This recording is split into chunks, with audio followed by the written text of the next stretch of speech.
Terence McKenna once said it best, that science asks of you one miracle. That's the Big Bang. Yeah. There's one miracle. It really is kind of like a miracle. Yeah. If in the beginning there was nothing, and then God created the earth and the skies. And it's essentially what the Bible is trying to say. They're just doing it in a way. And the Bible got it right. They got the order right. Right. You know? I think it's based on an understanding that people had achieved. Because if you think about the Bible, right, and if all these people are correct about the original history of sophisticated civilization, if the Randall Carlsons and the Graham Hancocks and the Robert Shocks of the world and the John Anthony West, if they're correct in the timeline of, like, say, the most sophisticated society that we are aware of, which is Africa, if those people that lived in Africa 30,000, 40,000 years ago in Egypt, if they created a society that was infinitely more sophisticated than anything that we had ever seen before, like, how did they do that? Who did that? And what was that like? Like, what the fuck was that like? What was that world like back then? I mean, have you ever really stopped and tried to think and imagine what was that world like back then? I mean... Well, how about that you have a similar world in Central and South America where they also had built things many thousands of years ago that still, like, how the fuck did you do that? Yeah. How'd you do that? Easter Island. How did y'all make those things? Yeah. How in the world? And then move them? Well, I think if those things go down and then people have to rebuild, I think it takes a long time before people figure out what happened. I think it takes a long time. And I think that's where a lot of the confusion that you see in the Bible comes from. Like, God made the earth and the sky and everything in like 6 days, right? And then on the 6th day, he rested. Okay. What are they actually saying, though? You're getting things that are translated from an oral history of 1,000 years, and then they're writing it down in Aramaic, they're writing it down in ancient Hebrew, and you're getting it many, many, many, many, many, many, many, many, many years later, long after. Diluted and all kinds of. Think about what people are willing to do today to the Constitution. Today. With all the information that we have about the dangers of this, think about what they're trying to do today. Now imagine what you would do if you had the real knowledge of the birth of the solar system, of the development of human beings, and the God energy of the universe, and you tried to translate it over an oral history because there's chaos, because there's no more cities anymore and everyone's dead, and you're just like hunting and gathering as cave people, and you're trying to relay this origin story of mankind, and then it gets written down in parables, and it gets written down in Latin, and it gets translated over the years, and then people try, okay, then they sit down and they look at it many years later and they go, what the fuck were they trying to say? Like, what were they trying to say? Because so much of what they're trying to say, if you're really paying attention, like, it seems like it's kind of laid out like the origins of the universe.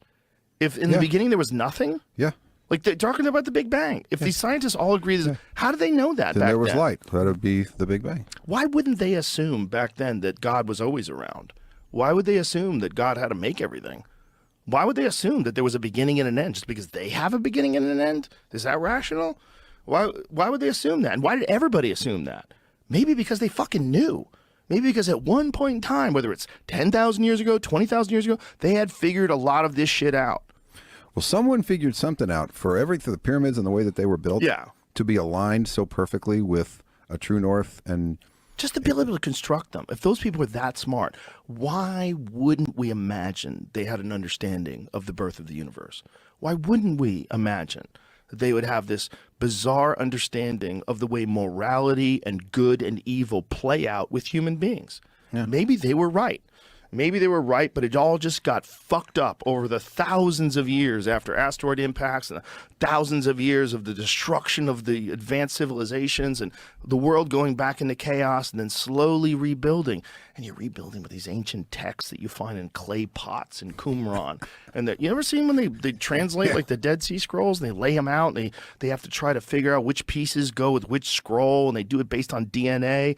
All this DNA is from this cow, so let's take this scroll from this cow skin and put it together and try to read what the fuck they said. It's incredible. But it makes sense. It makes sense if you buy into the idea that there's been a restart of civilization. And then you go back and say, okay, what is the history of the Bible? Like, how old is it? What's the oldest version? Like, what's the oldest version of the stories? Version. Like, who knows? Right, the right. oral Who knows? version. Right. What was the original? Like, you're playing a game of Telegram, right, or telephone with over 1,000 years. Yeah. With who knows how many people. But if we've seen what the Egyptian people were able to build, what was that like? How sophisticated were they? And maybe what we're getting at in the Bible is just the longest game of telephone of a true story. It's just all kind of gumbled up in stories, and God's testing you and all this thing about, God telling this guy to kill his kid. Mate, it's just a little screwed up. But it's showing you that there are evil forces at play, and there are temptations. It's and you must digestible resist lessons those. Yes. in a story that you can understand. Exactly. And But that's at the why heart of 7 it, there's days, some truth to it. Because what is a day to God? Yeah, what does that mean? Is that a billion years? Yeah. A million years? 100 billion? Who knows? Who fucking knows? Yeah. Who knows? But it's presented in a way that you can digest it. Yes. And then our version of it is this simplified, uneducated, barbaric version that gets translated from people that are involved in sword fights.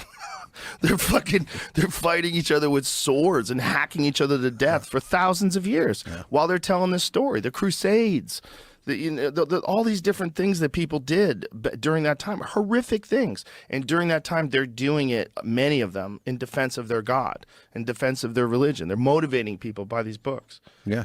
It's fascinating stuff. It's fascinating. But when you hear a guy like Tucker Carlson saying that what else do you know, bro? Say what you know. Like, what makes you say that? Because if that really is what it is, that would make sense to me why the government would keep that information from people. Because if we found out that people were essentially just a vessel of souls, and that we are essentially designed to give birth to artificial intelligence, and then that will be the end of us. So that's why they're not worried about nuclear war. That's why they're not worried about the environment. That's why they don't give a fuck about anything. This is all coming to an end. We're there. Yeah. Like, we have it. We have it to the degree that people are already relying on it heavily. Yeah. Advertising agencies are relying on it to tell them how to cut a commercial, how present the logo needs to be in the commercial. Like, this is happening right now. Oh, yeah. This shit just appeared 3 years ago. Right.